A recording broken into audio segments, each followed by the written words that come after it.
এই ব্রিজ দিয়ে আমরা অনেকগুলা মানুষ কষ্ট করে যেতে হয়, ডাক্তারের কাছে যেতে হয়। বিশেষ করে আমাদের মা বোন যারা রয়েছে, যারা গর্ভবতী মা বোন, তারা এই ব্রিজ দিয়ে যাইতে অনেক কষ্ট হয়। আমার অভিজ্ঞতা থেকে আমি বলতেছি, এই রাস্তায় ব্রিজের পাশে এক মহিলা গর্ভপাত হয়েছিল। এখানে এই ব্রিজের গোড়ায় একটি কন্যা সন্তান ওনার হয়েছিল, কিন্তু আল্লাহ পাক রাব্বুল আলামিন ওনাকে দুটি কন্যা সন্তান দিয়েছিলেন। আরেকটি কন্যা সন্তান ওনার পেটে আটকিয়েছিল।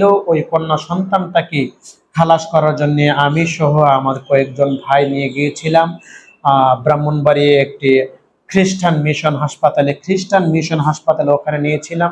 ওখানে গিয়ে ওই মহিলার আল্লাহ পাক রাব্বুল আলামিন আরেকটি সন্তান দিয়েছিল, কিন্তু দুঃখজনক ব্যাপার হলো যে সন্তানটি এই ব্রিজের গোড়ায় জন্মগ্রহণ করেছিল, এই সন্তানটিকে আমরা দুনিয়াতে বাঁচিয়ে রাখতে পারি নাই।